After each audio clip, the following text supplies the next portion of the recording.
Hey guys, pupc here, and today is another raw vegan day. So to start, of course, we have to talk breakfast. I have my hot cup of tea and a slice of raw vegan carrot cake that I got yesterday when I was out and about on Earth Day. Now my sprouts have been going amazing. My lentil sprouts are just wild. They were so tall and powerful. This is a mix of lentil sprouts as well as broccoli sprouts, and then I mixed it all up with some leftovers I had from a raw vegan restaurant. I ordered this like creamy sauce pasta. The pasta was kelp noodles, so I chopped them up, and the creamy sauce I just mixed with those sprouts, and it worked as a perfect dressing. And that's this. It might look crazy, but it's gonna taste amazing. So I love to do great presentation, but sometimes, especially if it's like my lunch I pack myself, I don't care. I'm like, oh, you're tasty. That's fine. So there is, oh, and of course I have apples in there and some oolong tea. But anyways, there is something else I definitely wanted to talk about today besides just my lunch, and that has to do with purity. This idea of always doing 100% perfect, pure. I think, what was it? That awesome movie that I love, Scott Pilgrim. Yes, that's Scott Pilgrim movie versus the universe or whatever. Scott Pilgrim something. And it was so fun. And there was this guy who was vegan and he got arrested by the vegan police. Okay.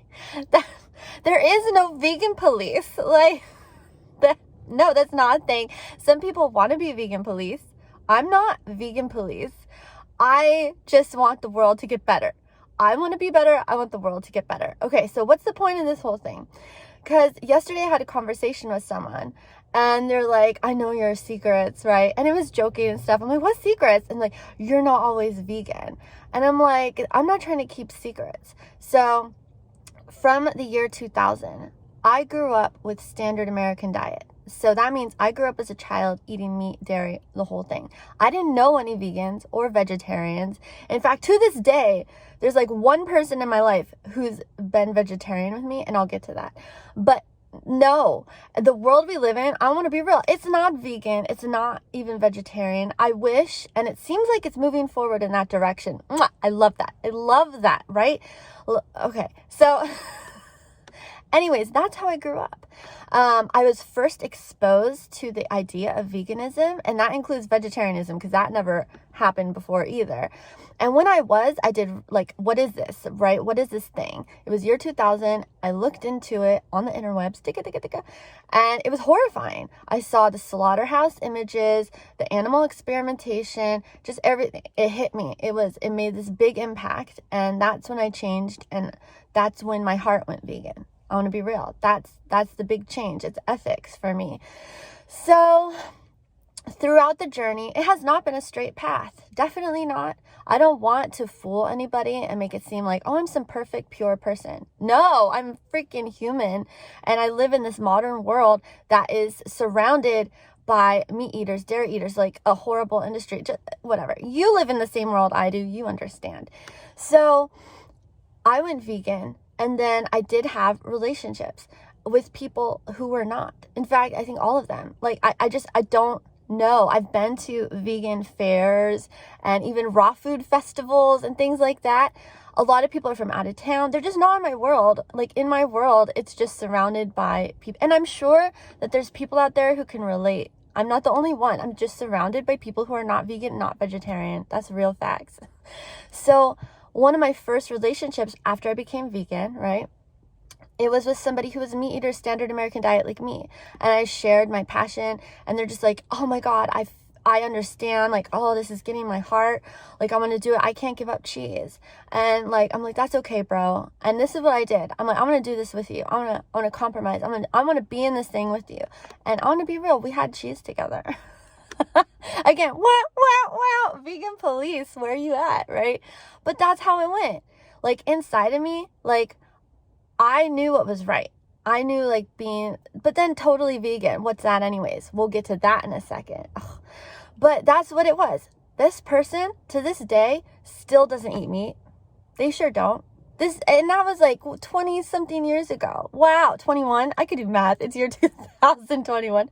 21 years ago. They still don't eat meat. That made an impression.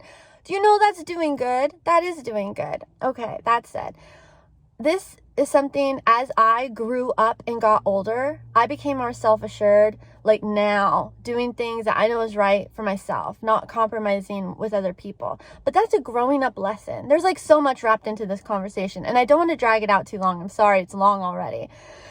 But as I go along through life, when I get in these relationships, sometimes I did compromise, and that's a fact. And then there's other things where I kind of grew up and myself, like, I thought was silly. Like, different vegans and different raw vegans have different standards, just like people have different thoughts about things. Some vegans, they're okay with wearing leather that they used to own anyways before they were vegan, or that's vintage leather, right? Me personally, I don't like leather. Ever since 2000, no thank you with the dead animal skins. But then that said, there's cars and the steering wheels are leather, and I have that because I didn't see another option. Okay, I mean, there's things, right? There's things. It's not a straight shot is what I'm trying to say. So with these relationships, I never ate meat. I just could not eat meat. That's the line I couldn't cross. Like fish, meat, flesh, blah. Like the leather, blah. No, thank you. No, thank you. And to me, I knew, let's get rid of the dairy. Let's get rid of the eggs. Like, I knew that. And also, this whole time since I became vegan, I definitely supported animal causes like PETA, ASPCA, like different local groups, vegan communities. I was still going to vegan festivals. I still would buy vegan products. Like, I supported those things, and I knew it was right. It was mostly just compromising to try and connect with people. And like I said, so that was like going on. And then also at the same time, when I was single, I would dabble in raw veganism. I would go really healthy vegan too. It was just do. So like I said, year 2000, vegan, straight up. But then I had to learn, what is that? Because sometimes there's sneaky products. Like, quickly I learned gelatin, which not everyone was aware of when they first started being vegetarian or vegan. That's a meat product, right? Also, there's sneaky dairy that's in things where you have to know, like, oh, that word, that's dairy. Like, there's stuff you don't think about. So when you say, I'm vegan because of the ethics, because you want to do what's right, you want to be cruelty-free, you have to learn. Like, shampoo and conditioner, they have sneaky ingredients that you read the label, it doesn't look like animal products, but it is. So it's a learning experience for me. I tried to make compromises with people, and there you go. So vegan police, watch out. But I would say that year 2000 for me is when I went vegan, when I saw the cruelty and how we're using animal products, and I didn't want to be a part of that. And even though I try to compromise with people as I go through life and meet these folks, like, I still am like, I know what's right, and always coming back to it, and always coming back to it. And I feel like that's what matters, is that you know what's right, you do what's right. And if you drift off for whatever reason, maybe you had a craving one night, maybe like me, like you're trying to connect with someone, you're trying to compromise, bring them in, like do something together with them that's closer to what you think is right, you know, for whatever the heck reason, if you drift off from what you think you should be doing, just come back to it. And like, I kind of feel bad, but like, we should just get back to it, because the point, long-term goals, is to make the world a more cruelty-free place. So when it comes to people who are newly vegetarian or vegan, I see sometimes people being hated on and being told like, oh, you're doing it wrong. I mean, you could be like, oh, pointing out that actually does have this animal product in it, you know, pointing that out, maybe they didn't know, right? Things that are easier to take in, where it doesn't feel like attack. Because I know when people feel attacked, they're not as receptive. They're not going to listen. And it's kind of like when you attack yourself too. Like, you made a mistake, like, oh, I fucked up. Sometimes people do that. They'll be like, oh, vegan makes so much sense. And then they'll drift off course, whatever reason. And then they might not come back to it because they're like, well, I already messed up. I guess I'm not vegan, right? I guess I'm not vegan. I fucked up, so I'm just going to keep living this life. And then everyone around them in this world we live in is like, yeah, not a vegan world. And they're like, I guess that's the way it goes. You know? So let's be kinder to others, to ourselves, who are trying to do the right thing. And when people drift off course, just be like, come on back. It's okay. like, just remind them, you know, just let's keep going. And that's how we're going to change. I don't think anything's a straight shot. Not a straight shot. It's a winding road, and we get to where we got to go, right? Winding road, but we're kind of staying on focus, drifting off. Let's get back on focus. Drifting off, get back on focus. Keep going, keep going. And there you go. No purity, no perfect, just trying to make it happen, doing your best, trying to do better than you did before. And when you fuck up, sorry, but when you mess up, you just get back in there and you just keep trying to do your best as soon as you can. That's it. Same thing with raw vegan. I want to be real. So year 2020, it's like last year. That's when I became raw vegan. What was the point of that? For my health? Because vegan to me, it didn't always include health. There's a lot of junk food that's vegan.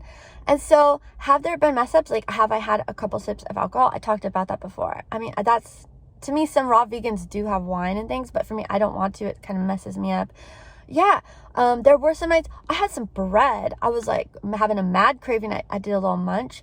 But then to me, I'm like, I'm still raw vegan. I'm not just having this thing happen and then, oh, I'm not raw vegan. Oh, it's okay. I had this bread this one time. No, I'm raw vegan. I don't want to be telling people, oh yeah, I had bread, because honestly, you know what happens? They're like, well, you had bread that time, so apparently you can have bread. It's like, yeah, I'm not going to die if I eat bread. Like, but I don't want to eat bread. Like, I'm saying that I'm vegan. I'm saying I'm raw vegan because that's what I want. That's what I want to do. I'm not going to die if I eat an animal product. Our bodies can handle animal products. We can do that. We can eat that and we're going to get through. Our bodies are strong and powerful and they utilize many different things to survive. But I don't want to have non-vegan things. And now I don't want to have non-raw vegan things. So I'm going to keep coming back to it. Keep focusing on that health. My ethics are there. The health is there. I feel like I'm getting a little red, but that's how I feel. So I'm going to be the first to admit, I mean, I'm sure I'm not the first, but I'll just admit I'm not perfect. I'm not pure. I'm not. But I know what I want. I know it's right. And I want to keep coming back to it. And I want to stay on that course. And the more you do that, it becomes easier and more consistent, for sure. For sure. And also, doesn't it feel better to like accept yourself if you made a mistake, or other people, and just be kind? Doesn't it feel better to be kind and understanding and not like get so upset? Oh yes, it does feel better. Let's all take the edge off, guys, and just try and do good stuff. Okay, one more piece to this. One more piece is that it's kind of impossible. There's two things. One, is kind of impossible to be this pure anyway. So someone who says they're pure, unless they're living in the trees, and even then they could accidentally eat bugs, right? But like, there's sneaky things now that you are using as a consumer in our world that you wouldn't think of, that have animal products. And some of it is just unavoidable, like tires in your bicycles, in cars. I mean, look on Google, things you wouldn't think that are vegan, or things you think are vegan but aren't, you know. Plastic bags, a lot of them use animal byproducts. There's so much stuff. So even when you're trying to be super careful, or sometimes there's even ingredients where you would think that's definitely a vegan ingredient. It's like a vegetable sourced product. But sometimes that same mostly vegetable sourced product, there are instances where it's animal sourced. I mean, it's just, look it up. Like, there's things that are going to just sneak in there, and it's the world we live in. But we're just trying to do our best, trying to make it better, right? I think eventually we'll get there. But in the meantime, not to beat ourselves and other people up, like, especially if someone's trying. If you're trying, if someone else is trying to do the right thing, this is going on and on. This is like my longest daily vlog. I'm so sorry. But like, I had so much to say. The last piece, the very last piece, I promise, is that sometimes there are things that certain vegans do, or raw vegans do, that I don't want to do. Like, vegans, right? No honey. And to me, like, especially local honey, I don't see a problem with it. I want to be real, because there are some like brands where it's a local honey and those bees are well taken care of. They're not damaging the population. No bee is being hurt. And I want to be honest, I don't really have a lot of heart to heart with bees, like cows and other larger beings. But I don't have a problem with honey. Like, it's zero problem. Like, there are bigger fish out there, literally. But hey, there's fish in the sea, and cows and things where they're crying out. They got the mamas but the bees, especially when I don't see like them being hurt sometimes. chickens. It's just, I cannot. So also refined sugar uses bone char, right? So a lot of vegans are like, no, nothing with refined sugar. And I'm like, yo, if someone is like just getting rid of the basics, the big things, like, you know, the meat, the dairy, the eggs, like, awesome. Speaking of eggs, if someone has hens in their home and it's their pet, I've seen this, they have like a really nice coop at home, they take really good care of their chickens, and they have eggs and they eat those eggs, but like it's just their chickens, and their chickens have a lovely life, a lovely, beautiful, long life. I don't see any problem with that at all. Zero. If people ate eggs only from beautifully well cared for chickens, what a beautiful world we would live in. Okay. It's the factory farming that's the devil. Anyways, that's it. I'm just saying that it's not black or white. It's not a straight road. So the purity thing isn't real. And let's just be positive and do our best and do the right thing and always get back on track when we fall off course. Okay, the end of my preaching. I'm so sorry this is so long. All right, next time will be shorter, guys. Bye.